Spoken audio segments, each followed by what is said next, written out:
Major major developments हो रही हैं। ड्रोन के साथ वो पाकिस्तान के मुख्तलिफ इलाकों में छेड़छाड़ की कोशिश कर रहे हैं, तो आप क्या समझते हैं सिचुएशन किस तरफ जा रही है? इस जंग के क्या असरात होते हुए देख रहे हैं आप सर? भारत भी अब आधुनिक युद्ध की जरूरतों को देखते हुए नए प्रकार के ड्रोन सिस्टम विकसित कर रहा। हाल के समय में ईरान, इजराइल और अमेरिका के बीच चल रहे संघर्ष में ड्रोन सबसे प्रभावी हथियारों में से एक बनकर सामने आए हैं। तो पाकिस्तान के ऊपर किस तरह का इम्पैक्ट देख रहे हैं? और ये जो एक बड़ा ही नाजुक वक्त कहा जा रहा है, हमें थोड़ा सा अपने जो सिचुएशन है उसको देखना चाहिए कि हम 15-20 साल यहाँ पे क्या होता रहा है। अच्छा, दूसरी बात हमें बिल्कुल गौर करने की, देखें कि भारत का जो डिफेंस का बजट आउटले है वो पाकिस्तान के पूरे बजट से ज्यादा है, और सबसे नकम्मे, नालायक और बदनीयत हुक्मरान भी हमारे पास है। हिलाली साहब, इतनी जल्दी भारत बौखलाहट का शिकार हो गया है? यहाँ उसकी इकोनॉमी ग्रो कर रही है, तो हम तो दहशतगर्दी की जंग लड़ रहे थे, तो हम तो उस चीज में फंसे हुए थे, और हमारा जो एक्सपोर्ट कॉम्पिटिटिवनेस हमने करनी थी वो हम कैसे करते। कम लागत, लंबी दूरी और सटीक हमले की क्षमता के कारण इनका इस्तेमाल तेजी से बढ़ रहा है।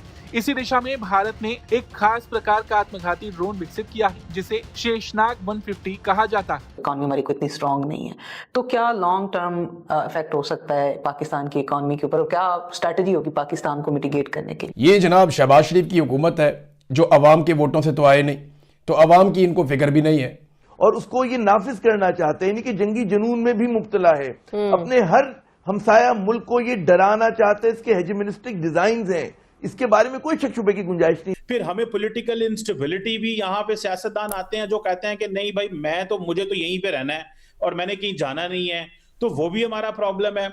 देखिए, मैं तो समझता हूं कि ये एक बहुत ही सीरियस मामला है और अब इस नेच पे पहुंच गया है कि कुछ भी हो सकता है। तो इसीलिए उसकी जब हैसियत बन रही है as an economic power and development growth point, और हमें ये रियलाइज करना चाहिए कि हमारा दो दुश्मन हैं जो दोनों ने हाथ मिला लिया है और बड़े दिल से हाथ मिला रहे हैं। हमें रियलाइज करना चाहिए यहाँ पे शुमाइला साहिबा, the threat which is increasing towards us. Your opinion Shumaila साहिबा? बिल्कुल, ये कोल्ड स्टार्ट जैसी एक कहते हैं ना एग्रेसिव फौजी, उसके ऊपर भी फलसफे में भी यकीन रखता है। शेषनाग 150 एक लंबी दूरी तक हमला करने वाला ड्रोन है, जिसे दुश्मन के महत्वपूर्ण ठिकानों पर सटीक वार करने के लिए डिजाइन किया गया है। भारत इस तरह के जो ड्रामे करता है, हठधर्मी करता है अपनी खिफत मिटाने के लिए। ये बात असल ये है कि हमारे लेवल, वी हैव टू जज ये उनका सक्सेस और फेलियर कि उनके साइकिल पे क्या इफेक्ट होता है। भारत शुरू से ही एक हिंदू इंतहा पसंद रियासत है। वो जो नेहरू का सेकुलरिज्म था वो एक फरेब था, और उस फरेब पे हमें, और मेरे ख्याल में जो भी तारीख का अच्छा तालिब इल्म है उसको नहीं जाना चाहिए। इसकी मारक क्षमता लगभग 1000 किलोमीटर या उससे अधिक बताई जाती। ये कई घंटों तक हवा में रहकर दुश्मन की गतिविधियों पर नजर रख सकता है और जरूरत पड़ने पर तुरंत हमला भी कर सकता है। इसकी ये क्षमता इसे निगरानी और आक्रमण दोनों भूमिकाओं में उपयोगी बनाती है। देखिए, सीधी सादी बात ये है कि उनका मकसद जो है वो क्या है आपके ख्याल में?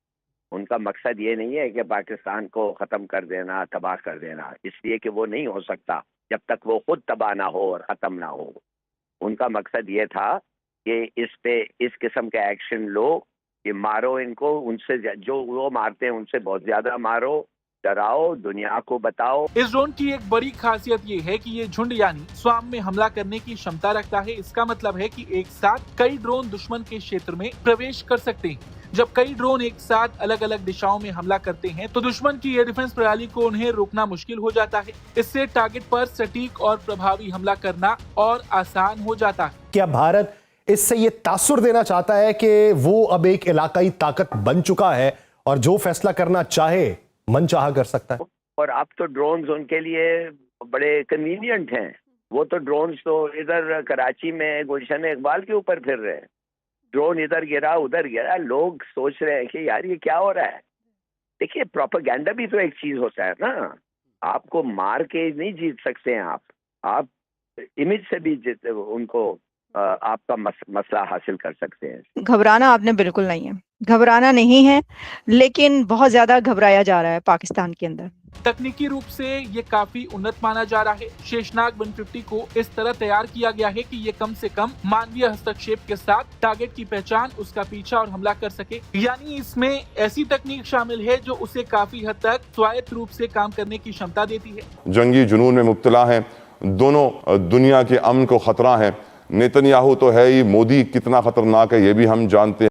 तो ये मत समझे कि ये ड्रोन्स जो हैं ये कुछ नहीं है, ये मक्खी हैं, मच्छर हैं। मक्खी मच्छर होंगे in terms of strategic influence, मगर in terms of psychological war ये बहुत बड़ी चीजें हैं और हमें इसका हमें जवाब देना है। और देना क्या है, हमने इसको रोकना भी है और देना भी है जवाब। इस ड्रोन में लगभग 25 से 40 किलोग्राम तक का वॉरहेड लगाया जा सकता है। इतनी क्षमता का विस्फोट सैन्य ढांचे, वाहन या दुश्मन के ठिकानों को गंभीर नुकसान पहुंचाने के लिए पर्याप्त माना जाता है। As of now we are speaking, तकरीबन 29 अरब डॉलर, 29 बिलियन डॉलर की डील्स कर चुका है, असला ले चुका है। अब ये चीज थोड़ी सी समझनी पड़ेगी। अगर लार्जर सवाल देखा जाए, सुनने में आ रहा है कि जो एंटी बैलिस्टिक पैक्ट है वो भी हो रहा है। मगर ये याद रखें कि there is also a propaganda dimension. ये नहीं कि एक्चुअली क्या हो रहा है, उसी चीज से हमें डरना चाहिए। डरना नहीं, हमें उसको फैक्टर इन करना चाहिए। We have to factor in all aspects of war.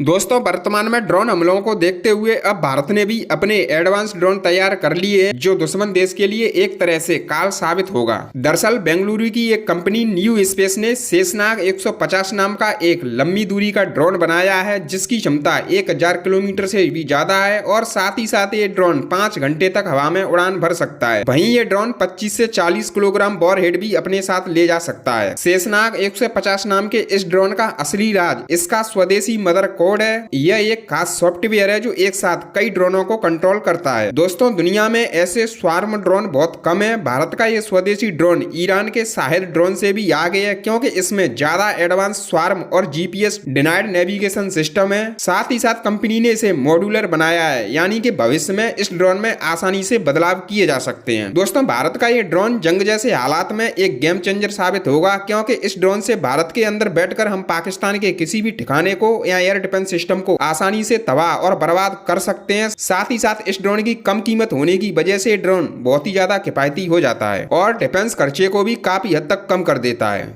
जिससे समूह में काम करने की क्षमता और बेहतर हो जाती। कुल मिलाकर शेषनाग 150 को भविष्य के युद्ध को ध्यान में रखकर तैयार किया जा रहा है, जहां ड्रोन और स्वायत्त हथियार बड़ी भूमिका निभाने वाले। उसकी लार्जर जो रीजन मैंने आपको बताई है कि पॉलिटिकल इंस्टेबिलिटी और सिक्योरिटी सिचुएशन यहाँ पे ऐसे रही है। और देखें, अगर आपके पास चाइना हमारा इतना अच्छा करीबी दोस्त है, पार्टनर है, उसने अरबों डॉलर की यहाँ पे इन्वेस्टमेंट की है, उसको भी सिक्योरिटी चैलेंज आए हैं, तो वो हमें सिक्योरिटी एंड पॉलिटिकल स्टेबिलिटी को मैक्सिमम फोकस करना। कि हिंदुस्तान डजंट केयर, इसका पूरा एजेंडा, हिंदुत्व एजेंडा ऐसा है जिसपे ये दूसरी दफे 37% वोट लेके आया है, जिस पे ये नहीं हट सकता और ये नहीं हटेगा। इस परियोजना को बेंगलुरु स्थित रक्षा startup new space research technologies ने विकसित किया है। क्या हमारी एंटीसिपेशन ही जाहिर है, इस पर बात पहले भी हो चुकी है, लेकिन जरा रोशनी डाल दीजिए कि एंटीसिपेशन नहीं थी कि हम समझ ही नहीं पाए इस मामले को कि ये होने जा रहा है, और अब तक जो जारहाना सिफारतकारी की वजीर आजम साहब बातें करते रहे, आपको कुछ कामयाबी नजर आई उसमें?